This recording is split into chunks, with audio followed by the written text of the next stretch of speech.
All right, I want to clarify this sandbox.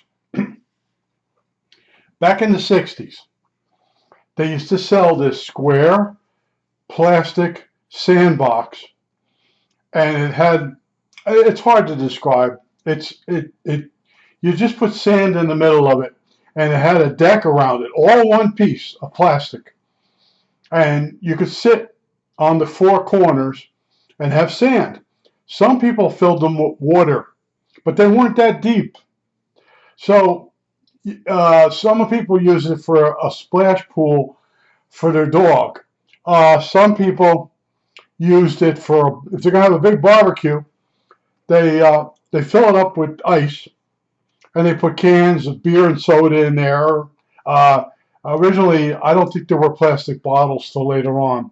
Originally, soda came in glass bottles or aluminum cans.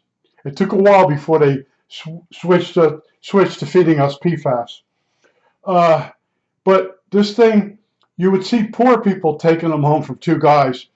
They'd put it on the roof of the car, and each person would put their hand out the window and grab the pool that's sitting on the roof. Now, I know you guys, maybe where you lived, you didn't see this, but it was a square, I say 4 feet across, maybe. It was one piece, and they stacked in the store, and people would go through and they do the shopping, and then they'd come back, pick one up, take it out of the stack. They were stacked like paper plates, pull one out, and then check out. It was $1.99. And like I said, you could use it for a sandbox, you could use it for a pool, and or like a party. You put your beer and your soda in there and ice, and you put a tarp over it so the ice doesn't melt really fast. But the thing was like $1.99, and then sometimes they had them on sale for $1, and that's 1960s, all right? And somehow someone got the idea of putting it in this pool. Now the pool was like 3 foot by 12 foot, and it's floating in the swimming pool, and there are two little kids in there. Now I think they might have been about 8 years old, maybe, and they're floating in there. No life vest, no nothing. And the sister of the little boy comes over and says, "You got to go home now." No, I don't want to go home. No. So the two of them, the two little kids, they paddle out to the middle of the pool, and now she can't get to them. And she's like talking to them, realizing they are drifting close to her. And at some point, she just took one of the corners, and this is sharp plastic, maybe as thick as a Coca-Cola bottle, maybe. And she just sunk it. As soon as she sunk it, put the one corner down. It's square. The water started rushing in. The little kid started to panic, but it got worse. It went towards the wall, the inside wall of the pool, and the sharp edge of plastic cut the liner. Now the water is rushing out of the liner to the side of the steel pool. Now our pools years ago, it was one piece of aluminum, one piece of steel, and it was wrapped up. It was one piece, and you would unfurl it and set it out, and then you put the pieces together. And if you wanted to put it away, you had. Well, anyway, it was one piece. It was a big ring of. It's hard to a big band of steel that's 3 foot high, and the diameter of 12 foot be about 3 times. So it'd be 30 feet of would that be possible? 30 feet of steel, and later on they made it had two ends, and a metal piece you slid down to hold the two ends together. But this was all one piece, and the kids were being sucked in with the water. All the water of the pool is coming out at one time through one corner of the pool or one side of the pool. It's a round pool. You don't have a corner. And I ran right over there, and I leaned over, and they went over the top of me. They had something to grab onto, and it was dry, and they went over me, and now I fell forward into the pool, upside down, towards to the water that's pulling me out now through the bottom of the pool. So the guy that owns the house, he's in the cellar, and the water, well, he can hear the girl and the boy screaming. He's in the cellar, and the water starts coming through. The water comes off the patio, and goes down into the base of the house, and it comes through. And he comes running out. And he didn't even want to listen to me. He told me to get lost, hit the road. All I was trying to do was tell him what happened. So it took 3 days for the girl that sunk the sandbox pool, whatever you want to call the thing. And it might have been made by Wham-O. It could have been Mattel. Wham-O made it. And she waited 3 days. And my mother, they tell my mother the story. My mother's ready to pay for the freaking pool. And I'm telling my mother, so-and-so, what she did. I told them the whole story. They didn't believe me. I said, I saved those freaking kids' lives. And everybody's like, yeah. You made the story up because you sunk the baby pool. And those 2 kids, they didn't remember who sunk the pool. They were so scared, right? They couldn't say, well, I don't say her name. But in other words, 3 days they waited to tell the truth. And then the woman calls up, well, we found out that your son did it. That he actually saved the kids from drowning. And as a reward, they bought a new liner, and it was during a water shortage. You couldn't fill the pool back up, so they paid a tanker truck to come with water, and I got to stand there and watch the guy with the hose fill the pool up. And he goes, "What are you doing?" I said, "Oh, this is the reward for saving 2 kids' lives." I tell him the whole story. He goes, "You got to be kidding! This is what I got." Yeah. And I said, for 3 days, I was being yelled at for cutting the pool. The 2 little kids couldn't remember who sunk the sandbox / pool. Yeah, this is the stuff my whole life's like this. And one time, here's another story. Coming home from RCA, and the kid in front of me, he's kissing with his girlfriend.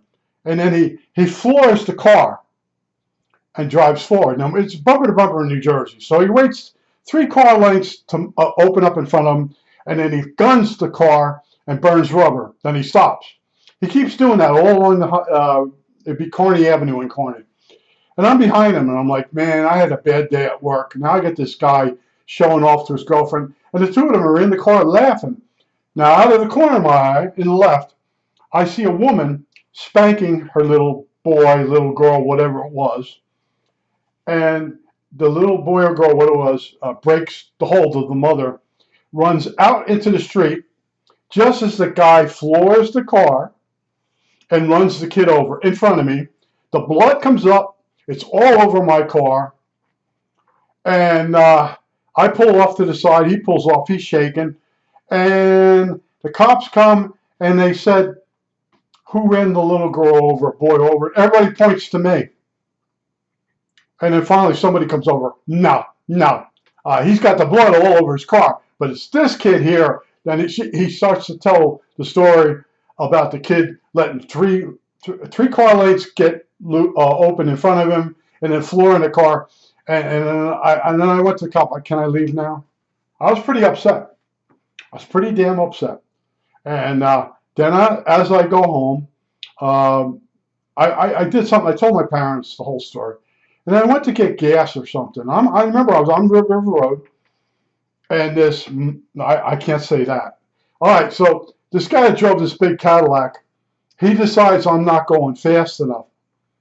And I'm driving along. I've slowed up a little bit. I've just seen a little girl get ran over. And he's right. He's in my rearview mirror. He's on my bumper. So let's see how I can tell this.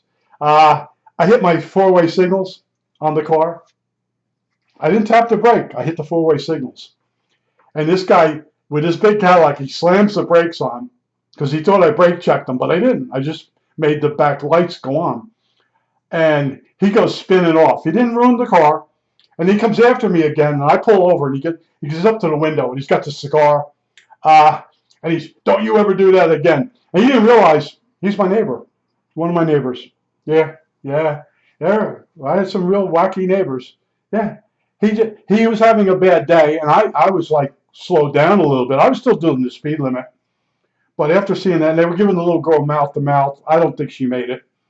And it was right by the light. The police station was right there where he hit the girl. And there was a light in a billboard that says, last death. And it had how many days. As you went by, they would say, the last person that died, motor vehicle accident. in this town, and they have so many days. The people in New Jersey, they were crazy. But that's the kind of luck I have. Someone says I'm a magnet. I don't know about that. I don't know. All I know is I'm behind a guy. He sits still in the traffic, and the car in front of him goes up 3 car lengths, and then he shifts it and burns rubber in front of me. Kept doing that, and then as the little girl's being beaten by the mother in front of, I could tell you the name of the liquor store. Oh, now I'm gonna forget the name of the liquor store.